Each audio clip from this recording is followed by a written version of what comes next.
welcome to the Sailor Moon Fan Club podcast. I'm your host, Victoria L. Johnson, and I'm here with New York Times bestselling author and senior editor of Zora, Morgan Jerkins.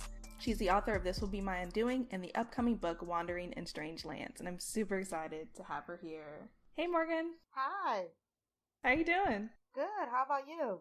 Good. So happy you're here. Oh, thank you for having me. Yeah. I feel like this has been a long time coming, so I'm really excited. Yeah. So, the first question I ask everyone is, what's your first memory of watching Sailor Moon? Oh, man. Well, I think I was like 6 or 7 years old. My mom, I think it was back in the late 90s. We still had a lot of video stores around, RIP. And my mother came home and she gave me this VHS tape with Sailor Moon. And it was that VHS tape. I don't know if anyone knows it, but like, it's Sailor Moon with Luna by her ankle, and behind her is like these two eyes, and it's like against like a pink backdrop. And I was just riveted by the colors, and I was like, I don't know why my mom got me this, but I guess maybe she thought, well, she's a girl, it's a lot of pretty, and pink is her favorite color, so I'm gonna get it for her. And that just started my fixation on Sailor Moon. So I remember watching it, like the pilot episode where she's late for school again, she failed again, her mother kicked her out, and she sees Sailor V and all that. And I remember those first couple episodes very, very vividly. Yeah, that's so cool. I love when people are like, oh man, because you just go back and you're just like, yeah, it's nostalgia central. Yeah, I definitely know what your tapes you're talking about too. I think they had like the kind of like a glittery thing to it. Am I thinking of the right thing? Yep. There it is. I had one of those too, and I'm so sad I like lost the casing, but I still have the tape though. So that's always fun. Yeah. Good times. Yeah, I miss video stores too. But what were you thinking though? What were you feeling when you first watched it? Oh man, well, I will say that my sister, I have 4 sisters, but the sister I lived with was 8 years older than me. So I spent a lot of time just on the TV while she was out with her friends at the mall. And I just think about the prologue, like starting about like the Moon Kingdom and, all these girls were just like separated and, go to Earth and the journey begins. And I was just like, oh, I'm going someplace grand. And so I think that was what I was thinking as a 6-year-old, even though I couldn't really articulate it. It was like, it was something that's just really near and dear to my heart. Like I tell people all the time, like if I had to think of like some of my childhood with certain pop culture references, it would be Sailor Moon, it would be Xena, it would be Little Women, the 94 version, and it would be Annie, the 82 version. Oh, and nice. So I just had a fascination with very strong-willed female characters, I guess you would say. Maybe some that have been insecure at certain times, but still got the support system that they needed to do what they had to do. Right. Yeah, I've seen you also post about First Wives Club, which is one of my favorite movies. Oh man, yeah. I'm just, especially because of the pandemic, like I feel like I'm becoming a cinephile, where I'm just like movies upon movies every single night, and I tweet about them a lot. Yeah, no, I'm becoming the same way, just been watching movies that I haven't seen and rewatching movies that I love. Yeah. So with Sailor Moon, it was just, I thought it was something that no one else was interested in. I thought it felt like my own little secret. And then I remember I grew up Christian, and there were these twins at my church, and I remember the first time I slept over their house, maybe I was about 9 or 10, and they were like, what do you want to watch? I mean, it was probably one of the best sleepovers to this day that I've ever had. and I was like, well, I like Sailor Moon, and I was like, but we can watch, like, I don't know, I was like, oh, we can watch, I don't know, All That or Rocket Power or something. But they're like, no, we watch Sailor Moon too. And I was like, oh my God. So it was like, so then I got to share it with like 2 other Black girls, and it was crazy because as we were watching Sailor Moon and the movies, of course, one of them was like an incredible illustrator, and she would be drawing characters as we were watching the movies. Oh my gosh, that's amazing. That does sound like an amazing. I want that sleepover now. I know. It's today. like I don't know. I don't know how we got on the topic, but it was just like it just felt like kindred spirits, and just thinking about it just makes me feel all warm inside. Yeah, I feel like friendships that start off with Sailor Moon, or like if there's any connection with Sailor Moon, just feels so special. Right, and I'll be honest with you, I think those were the only people in childhood, Black people, that I knew that watched it with the same degree of commitment, I should say, than other people. But then when I was on the internet, with the rise of social media and whatnot, and as an adult, I realized, oh my God, like Sailor Moon has such a place in the Black imagination that cuts across socioeconomic lines, sexuality, and gender, that it's a phenomenon, and it was so important to other Black kids too. Yeah, I had friends, I went to a predominantly Black school, and I had friends who liked Sailor Moon, but most of them were people who liked it when they were younger, but didn't engage as much with it when they were older. But, the same thing, like coming onto the internet, I realized just how vast, like there's people who still are hardcore, still people who love it. There's still people, who watched it then and love it now. And a lot of people are like Black people, which is, it's great. Right. So those are my fondest memories of Sailor Moon. I think it's so much a part of my childhood, and even it poured into different parts. Like I learned Japanese because of Sailor Moon. I went to Japan because of first learning about Tokyo because of Sailor Moon. So I think I owe that series a lot. Yeah, I remember reading about that in This Will Be My Undoing, and it really resonated with me because I also went to Japan for Sailor Moon. Oh, yeah! And you know what's funny? I'm going to tell you how God works. So maybe you don't believe in God, but okay. No, so God of the universe works. Yeah, I believe it. Okay, so when I finally learned enough Japanese to like do, can we curse on this podcast? Yes, you can. Okay, to like do the damn thing. Yeah. I actually got I was doing internship at Temple University in Tokyo the summer before my senior year of college, and guess what? It's based in Azabujuban, where Sailor Moon is from.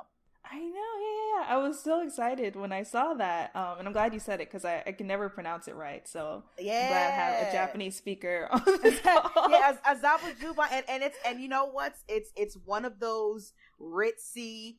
It's one of those ritzy places like Roppongi, not necessarily like the bougie Ginza, but Roppongi, Harajuku, like it's one of those places. I think it's actually lesser known than Roppongi, but it's still like there's a pretty sizable international or expat community, I should say, there. Perhaps that's why Temple's there.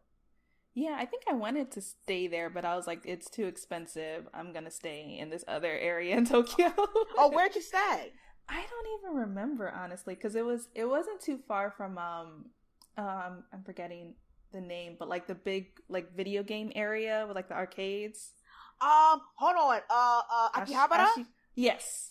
Oh my God, I'm so good. Okay, yeah. Great. Yeah, so it wasn't too far from there. It was like a 10-minute walk from there. So I was actually in the northern part of Tokyo. I was actually in Itabashi, which, there was a line of where I stayed that went directly from Itabashi to Ikebukuro and then into Shinjuku. So it hit the other well-known other neighborhoods. But yeah, Itabashi it's kind of up there. Like, I don't know where you're based in. Where are you based in the United States? I'm in New York, Brooklyn. Oh, okay. So imagine so I don't know how well you know Manhattan neighborhoods, but imagine like, Times Square being Shinjuku. Itabashi would be like, I would say it'd be like the equivalent of like Washington Heights in terms of like how north it is. Washington Heights, like Sugar Hill. Yeah. Yeah, that makes sense. Yeah, I know, I'm very familiar. I used to live in Harlem, been in New York for like years, but yeah, that makes sense. Yeah, I remember when we actually did go to, I'm gonna pronounce it wrong, but Azabujuban. Yeah, Azabujuban. Yeah. Yeah. Okay. I have to think because I'm such an English speaker. Like my pronunciation is always just off. Oh no, it's cool. You're good. I understand. Thank you. Yeah, it was a trek getting over there. I remember my friend was like, "Why are we going here? Where are you taking me?" And I'm just like, "We have to go to where Sailor Moon lives while we're and here." you know what? And it's crazy because Yeah. it is off a beaten path. Because I remember, you know, most of my work that I did from the internship was actually not on campus. It was actually working with a professor at International Christian University. So I think they had some type of partnership going on.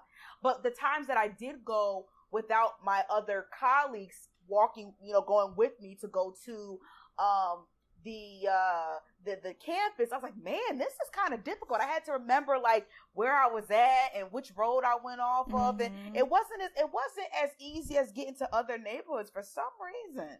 Yeah, it is off the beaten path, and I thought, like, you know, being from a person who's living in New York, I was like, oh, I'm gonna be able to like check out everything in like a day, or, you know, just like get around. But I think I just went there because I wanted to check out Ray's Temple too. Oh, wait a minute!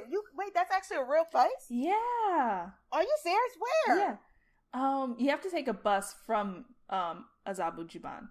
Shut up. So, but it takes it's like a 40-minute ride, or it's like it's a little bit of ride. So it's actually kind of like, you know, you see in the show where they take the bus to her temple, and like, you know, there's that episode where people get kidnapped on that bus, and like there's an actual route, and you can actually go to her temple. Yeah. Oh my God! I didn't know that. Did you know the neighborhood, or was like you don't remember? I don't. Let me see. I can probably look it up though, really quick though. Let's see. But yeah, no, I wanted to do all of it because there's actually there's the park there that I went to, and there's actually like a statue there. It's like this little, I don't know if you remember, there's like this staircase, like a little, like not really a staircase, but like a small steps, and there's like a little green area, and it's kind of like in the center. Yeah. And there's one statue with like this little girl with like pigtails. Yeah. That's actually in the anime.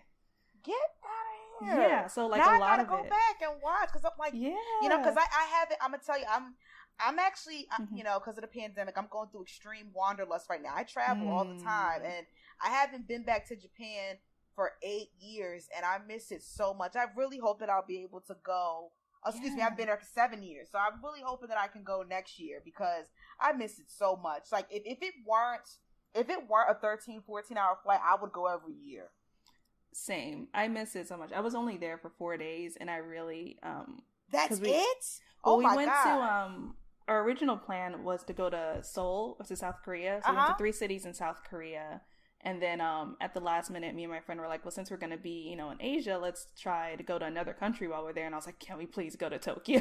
Yeah. She was just like, yeah, let's do it. So she entertained me for 4 days, you know, while we were there, and me and my Sailor Moon antics, and we had fun. So yeah, so we kind of like did like a side trip in Tokyo for 4 days, and then we did 3 weeks in South Korea. Yeah.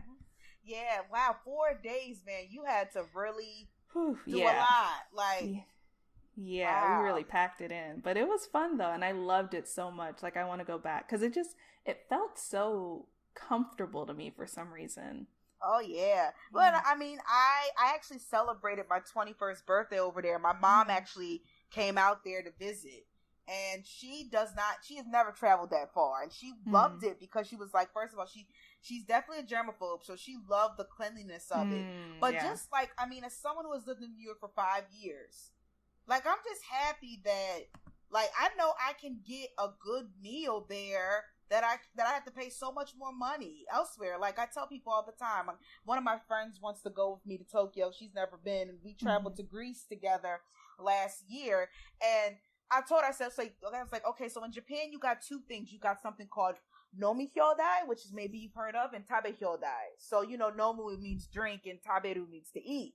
And I told her, I said, you can get for Tabe Hyodai, you can eat anything you want for 2,000 yen, which at the time where I went, it was like $20, right? But, or the same thing for Nomi Hyodai. You can drink all you want for 2,000 yen, but the catch is that you have a time limit for your session. So anything you don't finish in that session, you have to pay for. Oh, okay. But honestly, I promise you, it's not as stressful as you think, because the portion size, it's not like Cheesecake Factory over there. So if you get like a okonomiyaki, or if you get shabu shabu, like, you're getting pieces of meat and you're getting rice, but it's nothing that's like, oh my God, I'm gonna eat the rest of this for the rest of the week. It's not like that. Right. Yeah, that was the one thing that like tripped me up in South Korea, and I say South Korea because I went to 3 different cities there. In Tokyo, it's like they don't do leftovers, really. No. And I was just like, oh, I can't take it home and finish it later.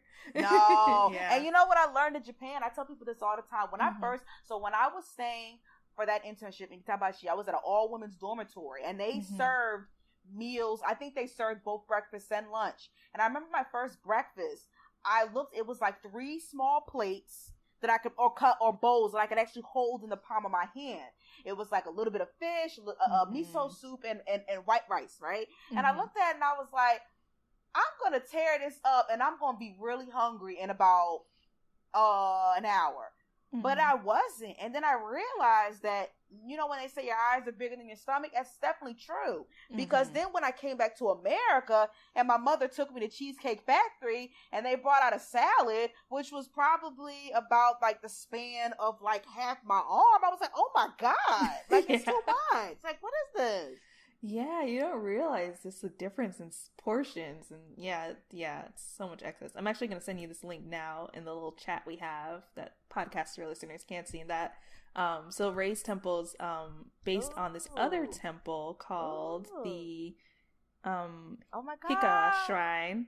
What? And it's still in Azabujuban. I'm saying my that wrong, but it's in the God. Minato ward. Yeah. Oh my God. So you know the phrase Natsukashi? Do you know that phrase? I don't. So Natsukashi means like when you see something in it and it sparks nostalgia. Oh, so okay. I'm looking at it, I'm like, I remember this train stop. I've taken it before. Right. Oh my God. Yeah, so you can actually go now next I'm time. mad. Now I'm like, I wish I could have met you Listen. earlier and you would have told me, because I'm like, God.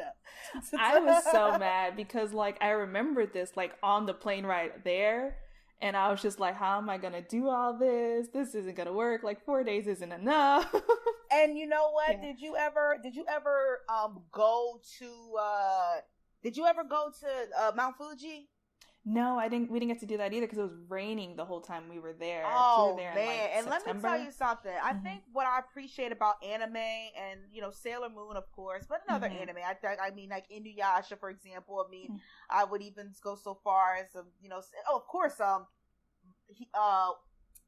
Miyazaki Hayao. And, yeah. But it's like nature.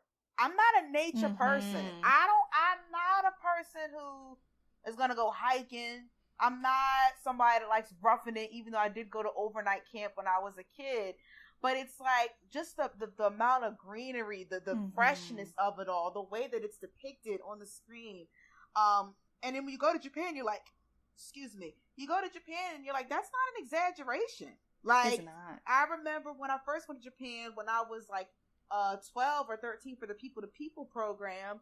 I mean, we went to like a green tea garden, and I remember we hiked a little bit of Mount Fuji, and then when I was 21, we went to Lake Ashinoko, which if you can catch a train from Shinjuku to Hakone, where you take a bus to Lake Ashinoko, around the Mount Fuji area, and I just felt so overwhelmed by the vastness of nature.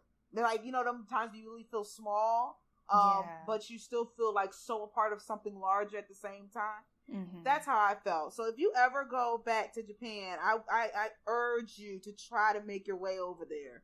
Yeah, it's definitely on my list. I want to go back so bad. Like those 4 days weren't enough at all. So I was like, girl, 4 days. I know. Jesus. Now I wish we would have split up the 2 countries, you know, but that's for a second trip. I can go back. Yeah, but it's so awesome. It's so good. But it's so cool though that like we both love Sailor Moon so much that like in some way or another it led us to Japan, like actually going to the country. Right. And I think one of the things I loved about, you know, Sailor Moon is that, I mean, besides the fact that I found so many Black people across the diaspora that love Sailor Moon too. I mean, this fair-skinned, blonde-haired, blue-eyed Japanese girl. We didn't have any reflection of ourselves, right, in this series. However, I think that it's, if I do, I may make a stretch with this, but I'm gonna, you know, stay with me for a second. But I think that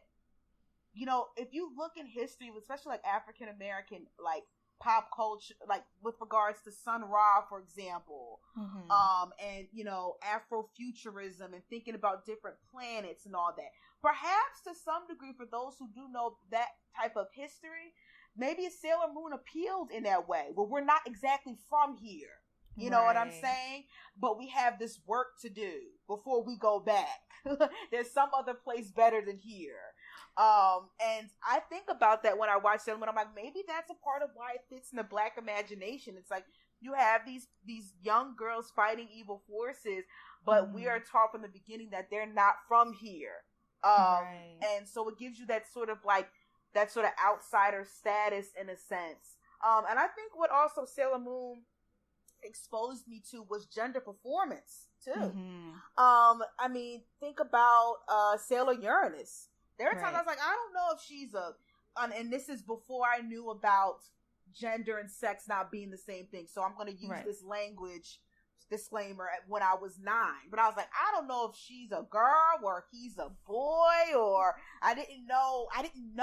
But I was like, so what?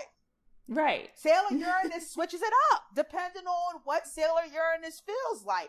Sailor Uranus can rock the trousers and a button up better than a man, and Sailor Uranus can get into her sailor suit with skirt, looking cute and like the rest of them. You know what I'm saying? And that's why I was like, wow, okay. So just like it's a performance for them, their long performance of getting ready and changing and transforming. I thought the same thing with Sailor Uranus. And I love the way that there weren't any hard and fast lines either. Yeah, I love that it how much I didn't even realize at the time how it was allowing me to accept, other ideas than, that was traditionally presented. And I love too what you bring up about just like how, like why Black people may have been drawn to Sailor Moon, because just thinking about them having these pasts that they couldn't remember. Yeah, there you go. Yeah. Right? See, now we're talking. I'm there with you. So now we're talking. Yeah. So this is like what some Black people are good, but they say now you're cooking with oil. Okay. Yeah. So now we're cooking with oil. So see, like there's this memory of forgetting where you are. Oh my God, this is beautiful. Yeah. You're right. There's this memory of forgetting where you're from. Where you are and reconnecting with that. Yes, and finding your power through that. Yes, and the only way for you to be reminded through bits and pieces is through connecting with other people, who and share fighting evil. Yes, yeah. So maybe perhaps I think we're on to something there. I think we're on to something. I think that's great. Yeah, that's a potential hypothesis. I love that. Yeah. Yeah, I like that. I'm gonna stick with that. Me too. The other thing I love connecting to, like going on this, going along with this is, we talk about Black girl magic and Sailor Moon being a magical girl. Yeah. I just love it.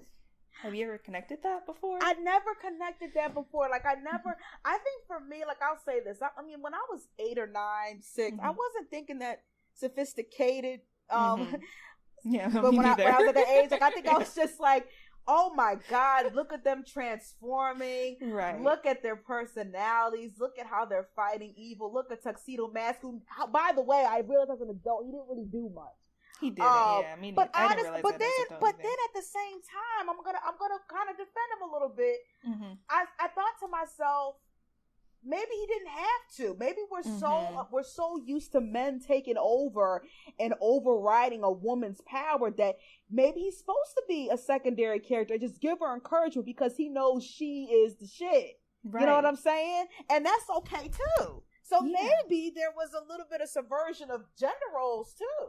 Yeah, I talk about that sometimes too. Like he was her emotional support, and that's a valid, thing to have. And and we're so used to seeing women be the emotional support for other types of, for other men who have magical powers. Like I'm thinking of Inuyasha. Right. I love Inuyasha. Inuyasha, for those of you who don't know, Inuyasha is the story of, I hate to say this word, but I got to use it in the context of story, a half-breed. He's half demon, half human, and it fills him with a lot of insecurities. And so the series actually starts because, like, he's trying to get this crystal ball, this jewel that can make him entirely a demon, I think. Yeah, entirely demon. But what happens is it breaks up into shards and it spreads it all across the Japanese landscape. And so the series follows him like coming in contact with terrible people who get a part of the shard and become really powerful and he has to fight them off. But one of the characters is Kagome, right? Kagome is a girl from present day Japan who is able to travel back to feudal era Japan, and she eventually falls in love with Inuyasha. But she's a lot of his emotional support, and oftentimes he's immature and he doesn't realize, you know, how much she does for him. So I think thinking about that in relation to Sailor Moon, it's like, I don't mind Tuxedo Mask. Like, no, he didn't do what they could do, but maybe that's okay. Maybe we're so used to women taking the back seat, and maybe that was okay, you know? Yeah. I think it's perfectly valid. Yeah. That was great. We good. We here. You know, you look at the with the eyes like we here. We here. Yeah. I'm here with you. Yep. Hey Moonies, here's a fun fact for you. Did you know that Sailor Moon creator Naoko Takeuchi is married to Yu Hakusho and Hunter x Hunter creator Yoshihiro Togashi? I know, power couple goals. If you're a fan of 90s anime like me, head over to Namiwear to get some of the best anime-inspired streetwear from Akira, Slam Dunk, and you guessed it, Yu Hakusho. They also show love to newer shows like My Hero Academia and Demon Slayer, but they sell out quick, so head over to namiwear.com to get some of the best anime-inspired streetwear out there, and use code Moonies Club to get 20% off.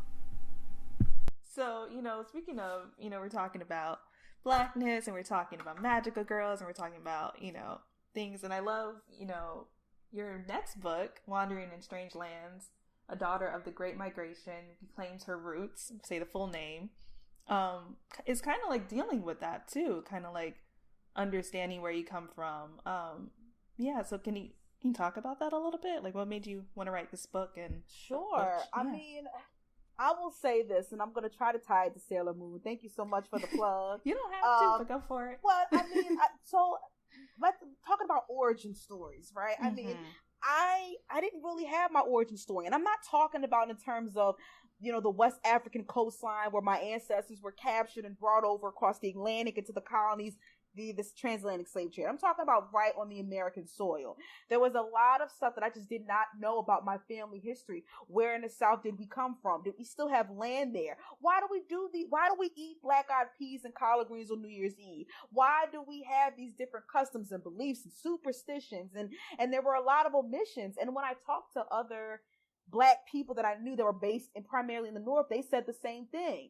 We don't really know. And I thought to myself, well, why is that? Like, if our families have been in the United States for generations deep, could it be that we could have some type of recovery right here on this American soil? And so when I researched it, I realized that the Great Migration was one of the biggest shifts in American history. It was a time period roughly from 1910 to 1970 where millions of African Americans fled the South in order to escape racial terrorism. They went to the North, the Midwest, and the West. And so what I did was I took a reverse route. I went back to the South, went across the Mississippi into the Midwest, then to the West, in order to bridge the gap between those who stayed on ancestral land and those who fled. In order to show that in spite of time and distance, we're still connected. But so much devastation has happened with this movement. You know, police brutality and surveillance, land displacement, land theft and robbery, cultural erasure. And this complicates our notions of Black identity so much and Black ownership. So this is why I did this book. And, you know, not only was I able to find all of these exciting people along the journey that helped me to complicate my ideas of Blackness and ownership and all of these things, but also I was able to trace 300 years of my own family history, which is something that I'm very proud of, because I never thought of myself as a genealogist or a pseudo genealogist in the sense. And so this book is, if you're interested in African American history, if you're interested in the causes of what we're seeing today with the protests, the cyclical nature of them, if you're interested in adventure and reportage and memoir as a blend, I think that you will enjoy Wandering in Strange Lands. Yeah. Was that a good pitch? That was perfect. Thanks. Yeah, I'm so excited to read it. You know, I loved The Warmth of Other Suns, and I think this will also be an amazing book. Thank you. Yes, The Warmth of Other Suns was definitely an inspiration. Zora Neale Hurston's entire over is, you know, especially, you know, Mules of Men and Tell It to My Horse. I mean, it made me realize that I couldn't be a distant observer in these stories. I had a stake in it. I'm African, I'm Black American, so I had to be able to figure out a way to balance that, but to make sure that, like, you have a stake in these people too. Even if you've never been here before, you've never met them, you have a stake in these communities. Right. And I think now is like the perfect, not want to say the perfect time, but a great time to do it, because we're at such a turning point, I think, where we're losing a lot of people that, you know, would have this history firsthand, who lived through this history, so we can talk to them. Yeah, good point. Good point. So it's a great time. So you wrote it at a good time.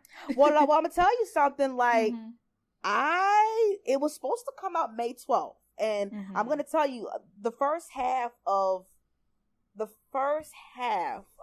the pandemic was so hard on me, because I live alone, and I remember I tried to explain to my mother, who's in New Jersey. I said, I literally couldn't hear a thing. I said, I couldn't hear a dog bark outside. Didn't hear people walking. All I heard at night was the sirens. It literally felt like I was surrounded by death.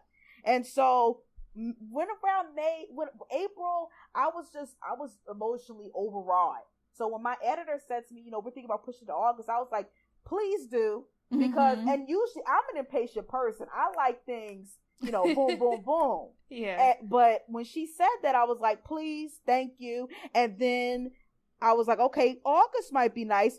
You know, that means that maybe we'll be able to go outside again. Obviously, no. I mean, yes, the phases are happening, but it ain't the same. But then, of course, as you know, the George Floyd murder happened, and then the protest happened, and everybody is running to read Black authors, and it's so eerie for me, because when I was in California, when I concluded my journey in the West, I met an underground rapper, shout out to No Can Do, NOCANDO, and we were at the intersection of Florence and Normandy. Now, mind you, No Can Do, just like myself, we're both descendants of migrants. His people are from Mississippi. And we were standing at the intersection of Florence and Normandy, which, by the way, is the start of the 92 riots. And I asked him, I said, do you think it's going to happen again? Because Black people have been moving either forced or voluntarily, you know, even before emancipation, being fugitives, you know what I'm saying? Like, we've been moving. But every time we move, every time we exert our autonomy through movement, there's white backlash to it. And this is in the form of police brutality, and this is why there's Black rage with regards to these riots. And I asked him, do you think it's going to happen again?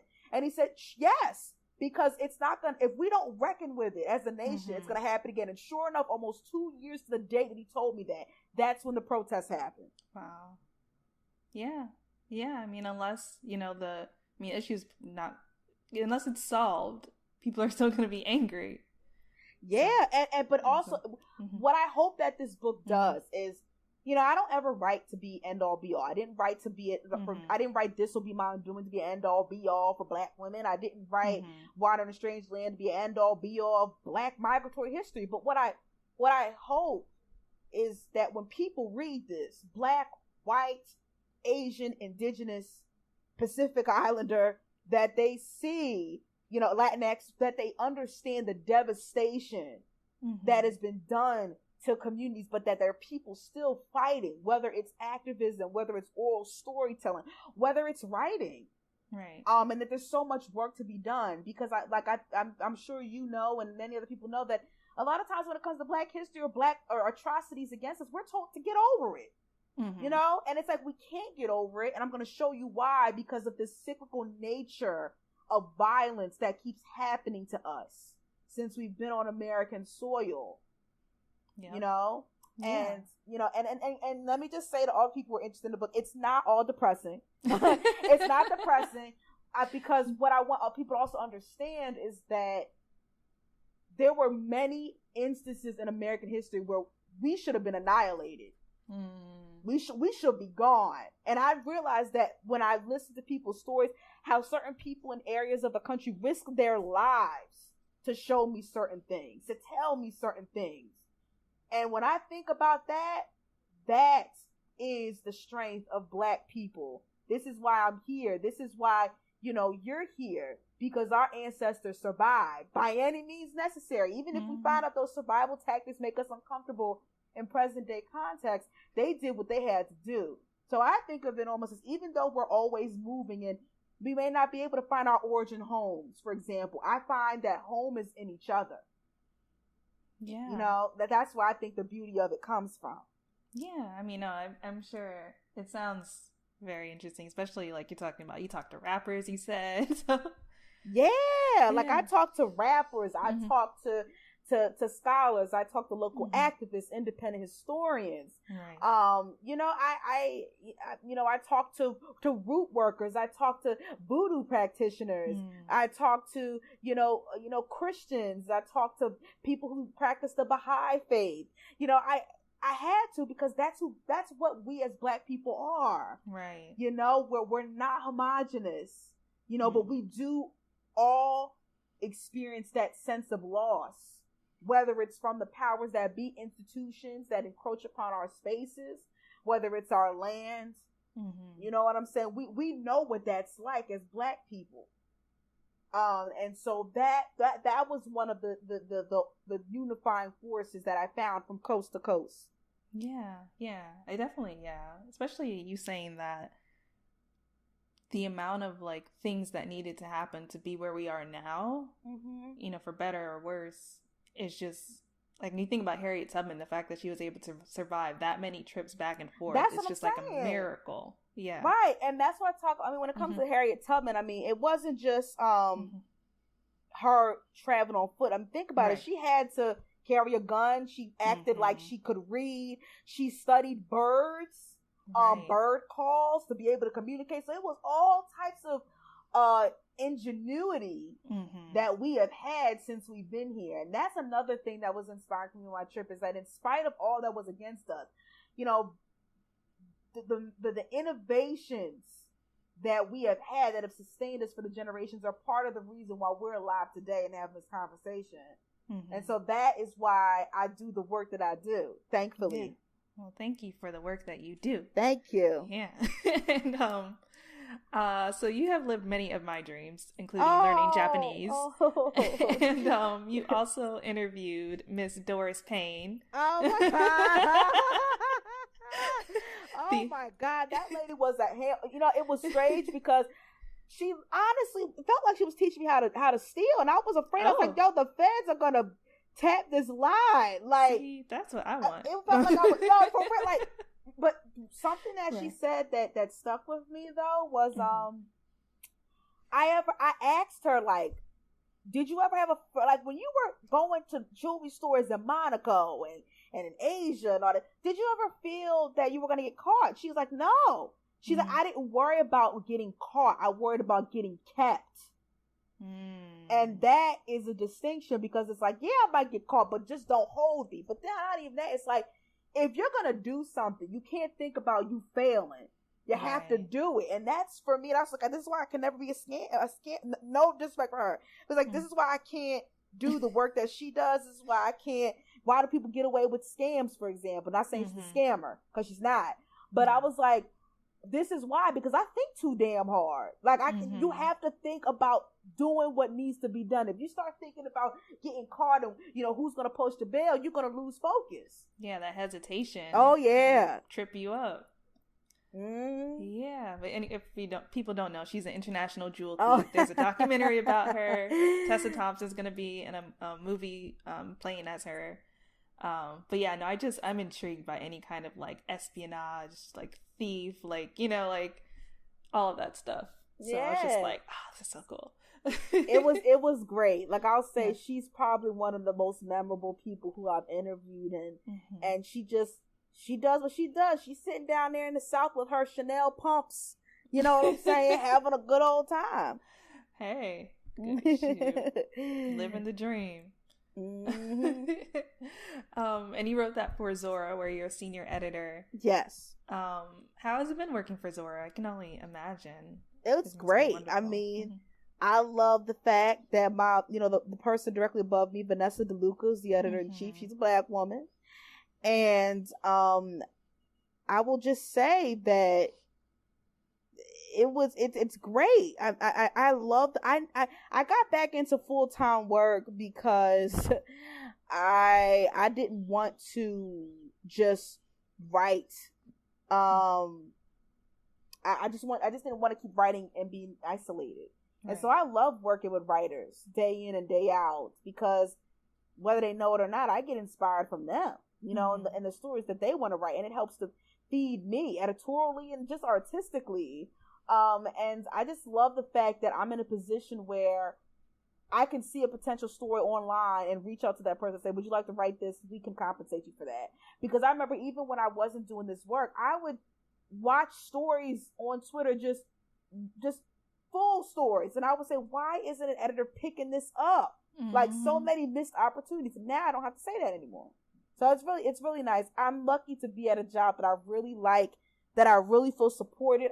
Anything that I wanted to do at the job, I never had anyone say, well, why don't we redirect her? Maybe you're not there yet. Everybody has trusted in my ability, often more than I've trusted myself at certain occasions. So it's really nice. I'm really blessed. Yeah, it's great to be around like-minded people, or, just other writers.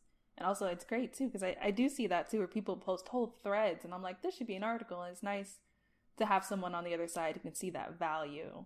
Yeah, because sometimes all starts with a tweet. That's how I used to get assignments when I was freelancing. People would just see me making a tweet, and by like the fourth or fifth tweet, I get an email.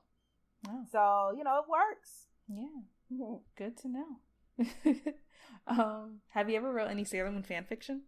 No, I can't. I can't. The only fan fiction I used to write was for boy bands. Oh yeah, but like Sailor Moon fan fiction, I was like, you know what? I didn't trust in my writing ability at the time. I'm gonna let everybody else have it. You know what I'm saying? Like, I was like, I just want to watch my shows. You know what I'm saying? Yeah, no. Yeah, it's like creating the thing about boy bands is you don't have to create whole universes. You know what I'm saying? That's and granted, even though we had the template, that was a little bit too complex for me. So I was just like, y'all have that. No, that's fair. Which boy bands? Oh, B2K and B5. Oh, I love them. Oh, I had posters of them. Oh, man, I'm gonna be honest with you. The amount of content that stuff was X-rated, man. The amount of forums I used to read of fan fiction from those groups, it got X-rated fast, man. But I remember when I wrote my B5, damn, why didn't I save it? Like, when I wrote my B5 fan fiction, I had a bit of a following, not large, but people were checking in. Yeah. Hey, that's all you need. Just a few people who are interested. Yeah, it's encouraging. I wish you did save it. I would like to go back and read it. I know. I wish I knew my own freaking username, but I'm gonna do some deep dives. Yeah. The world needs your B5 fan fiction. Oh my god. I don't know, man. I don't know. We'll see. Listen, all aspects of the Black community are valuable. That's true. I'm just talking about my writing talent or lack thereof at the time. I don't know about the plot and the character development. Does this make logical sense? I don't know. Right. I don't know. Oh gosh, yeah. I didn't ask you this earlier, but did you have a favorite scout/senshi that you liked? Oh, you know what's so freaking funny? I love Sailor Mercury, and then I realized later on that I'm a Gemini, and my sign is ruled by Mercury. Whoa. Ain't that crazy? Yeah. I liked Sailor Mercury, because, she was unassuming. Sailor Moon was too damn loud. You know what I'm saying? And she got bad grades, so I didn't want to aspire to that. I could aspire to her eating and napping. I do like that. But I couldn't aspire to them grades. Them grades were just abysmal. Yeah, so I like Sailor Mercury because she was the smart one. She was the analytical one. She was the strategic one. you know, and yeah, I found out later on that like I had I knew that I was a Gemini for a while, but I got my chart read by a black woman last year, and she told me, she was like, your Mercury is really blessed. You have so much Mercury in your chart, and I was like, oh my god, that's so on brand. My favorite Sailor Scout is Sailor Mercury. Just connections all around. Ancestors watching out. Yeah, crazy. Yeah. Oh, that's amazing. That's so cool. I want to get that done. It's on my bucket list. I did have a person one time randomly in a Starbucks as it happens gave me like a free reading. Yeah. Okay, so the woman I went to, I'm gonna give a shout out to, her name is Shakira. She is on Twitter at Astrology, TheStrology _, and she is wonderful. So check her out. I'm gonna check her out. Yeah. There's a Sailor Moon fan who's also an astrologist, and I want to talk to her too because I got questions. Wow. Yeah. But yeah, do you have any advice for writers? And those are writers who want to pitch you and writers who want to write their own books one day. Absolutely. So if you want to pitch me, my email address is at my Twitter account is @MorganJerkins, or my email address is mjerkins@medium.com. And the stories that I'm looking for are those that have an anchor and an idea. And what I mean by that is, a lot of times people have an idea, right? Idea could be, I want to talk about racism in the industry, but the anchor is the actual story. What are you basing this idea off of? So let's talk about our cooking with oil moment, right? I could say a pitch. I want to write about black people's connection to Sailor Moon. That's an idea. What's the actual anchor? The argument could be, I believe that Sailor Moon's origin story overlaps with a lot of the futuristic origin stories that have been shown in black culture throughout the decades. And through this comparison, I'm going to talk about how Sailor Moon exists in the black imagination. That's a story. You see what I'm saying? For example, if someone wanted to say, let's give me a current topic that's going on, something that's happening, anything. There's a rise in black manga creators. And anime creators. Okay. All right. So I could say, you could pitch me and say, Morgan, I want to write about the rise of black manga creators. So for me, I'm just thinking, okay, that piques my interest, but it's like, but what does that mean? What are the broader implications of that? Right? And why is the rise happening? Who have you been talking to? Who are you going to talk to? This is what creates a story pitch. And that is what I tell writers. It's not just the idea. What is the anchor of the actual story? And also pay attention to timing, especially if you're trying to do what we call a hot take. If something just happened and you want to strike while the iron is hot, send that pitch over immediately. Now, when it comes to writing books, I take the Toni Morrison approach to things. I tell people, like, if there's a story that you want to see written, then you write it. And I think the thing is that a lot of times when it comes to writers, we not everyone, but a lot of times it could be like we're waiting for that fear to pass. We're waiting for that moment where we are we don't have our fear. And I tell people that acknowledge the fear, but do it anyway. Because if you are going into untreaded territory with your thoughts, or maybe the stories that you have never told anyone, you're going to be afraid. And it's okay to be afraid. You don't have to suppress it. Just don't let it paralyze you. So acknowledge it, but do it anyway. And so I tell writers all the time, and I tell particularly black women, don't ask for permission. Don't ask for it. Don't wait for somebody to give you permission to write this story, to write this book proposal, because you're going to be waiting a long time. And I even said this when I was going for an editorial assistant job at a publishing startup. I said to myself, listen, either I'm going to miss the train, or when the train gets to me, it's going to be full. You know what I'm saying? So for me, I try to tell myself that I never asked for permission at any point in my career. That doesn't mean I was being irresponsible, no. But when it comes to the ideas that I had, I just went with them, and I was lucky to find a group of people that helped lifted me up, like the Sailor Scouts. Yeah.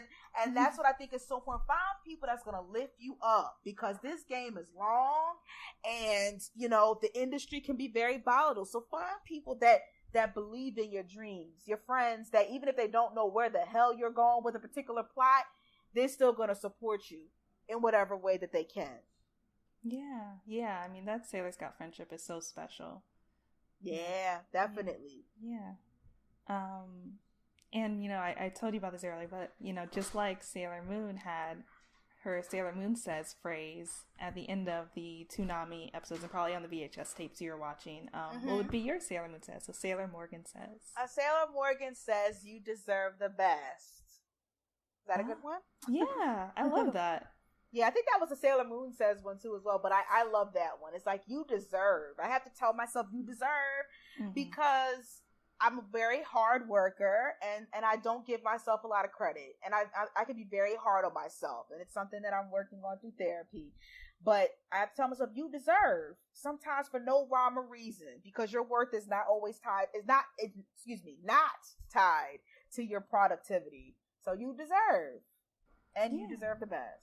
I like that. Yeah, no, that's a perfect one. I think that was one too, but I love that because we don't tell ourselves that enough, and especially as Black women, we don't tell each other that as much, ourselves that as much. Right. Yeah. So I love it. And what's next for you, and where can people find you? People can find me on Instagram. It's just _Morgan Jerkins. Twitter @Morgan Jerkins. And what's next for me is I actually have a novel coming out this next year. It's called Call Baby, CAUL Baby. And it's coming out next year. So be on the lookout for that. Yeah, I'm already okay. I tell people this all the time, but consider this my pre-order. Oh yeah, yeah. I'm trying not to give too many details about it just yet, because I mean, people have asked for the synopsis, but I'm trying not to give too much because I don't want, because you know my second book is coming out in 2 weeks, on August 4th. So I don't want people like, okay, bitch, now you're just overwhelming us. Now, can you calm down a little bit? You know, one thing at a time. Yeah, like I think I'll go more into details and talk more about it, like in the fall, like around October or something like that. No, that's fair. That's fair. You gotta lull people. You gotta too much. I get it. Yeah, well, thank you again for coming on the show. This was so much fun. Yes, thank you for just making me feel all the feels nostalgically, and I'm looking forward. You know, I gotta keep in touch. But yeah, it was a pleasure talking to you. Yeah, me too. And this was a pleasure, and I would love to keep in touch. But once again, I'm Victoria. You can find me at Miss Old School. That's Old School with a K. And you can find the podcast Sailor Moon Fan Club at Moonies Club on Twitter and Moonies_Club on Instagram. And thanks for listening, Moonies. And thanks, Morgan, again for coming on the show. Thank you.